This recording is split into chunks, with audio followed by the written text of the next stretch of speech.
Buenas tardes, profesor. Buenas tardes, compañeros. En esta ocasión voy a exponer sobre la reforma agraria. Mi nombre es Xiomara Vázquez Coronado. El curso Problemas y Desafíos en el Perú, curso tercer siglo de la carrera. Ahora vamos a pasar a una pequeña introducción. ¿Fue beneficiosa la reforma agraria en el Perú?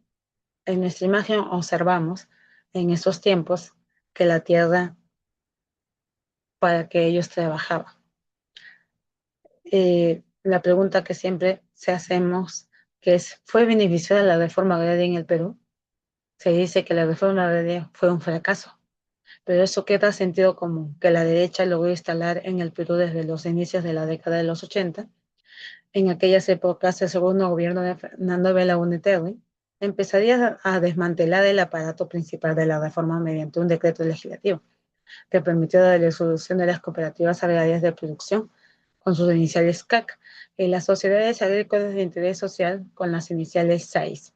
Grandes empresas asociadas se formaban durante el gobierno militar de Juan Velasco Alvarado.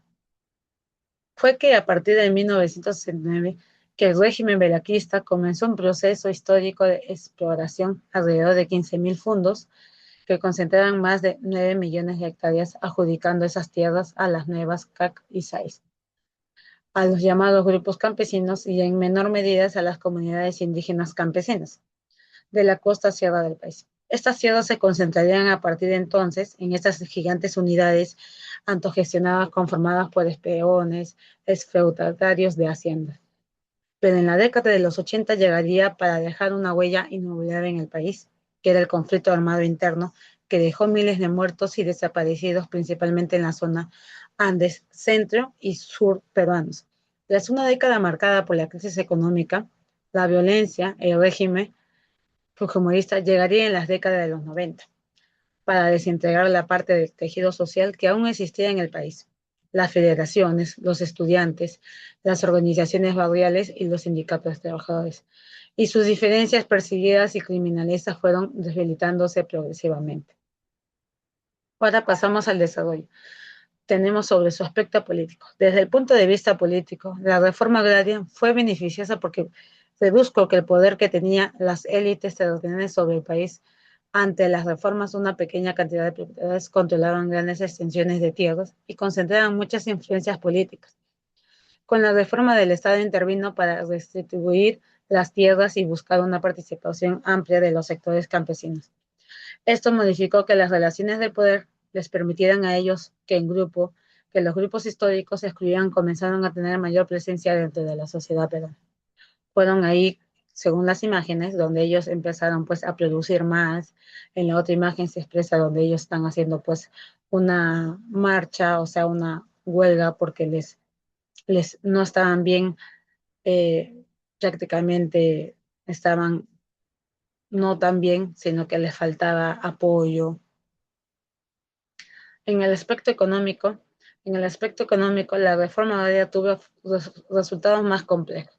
Si bien no era su objetivo de mejorar la producción y distribuir los recursos de manera más justa, muchas cooperativas creadas después de las expropiaciones enfrentadas problemas de organización, administración y financiamiento, o sea que ellos ya venían de más antes atrás enfrentando problemas de organización, de administración y de funcionamiento, o sea que les faltaba dinero para poder seguir produciendo.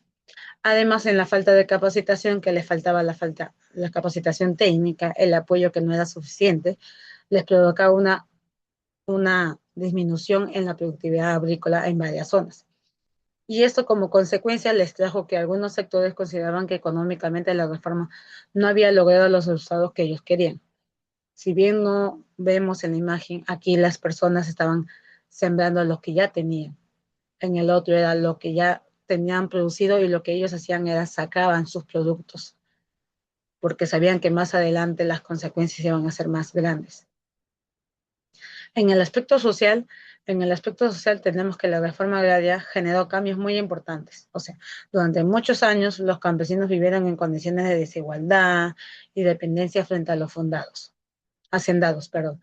La reforma buscó dignidad y reconocimiento a miles de trabajadores del campo mediante la distribución de tierras. Esto les permitió mayor exclusión social que les fortaleció la idea de justicia e de igualdad entre diversos sectores de la población. Entre ellos llegamos a la conclusión que las lecciones que les había pasado en el pasado les muestran que la reforma agraria en el país, como diferentes países a lo largo de la historia, ha logrado cumplir con éxito sus objetivos. Para asegurar un crecimiento sostenible y equitativo de las sociedades, ellos eran importantes que aprendieran de estas experiencias históricas y que busquen más efectivos en un futuro. En la exclusión social, la desigualdad de género era la exclusión social que ellos podían manejar la calidad de vida, la producción rural y contribuir con el progreso sostenible de las naciones.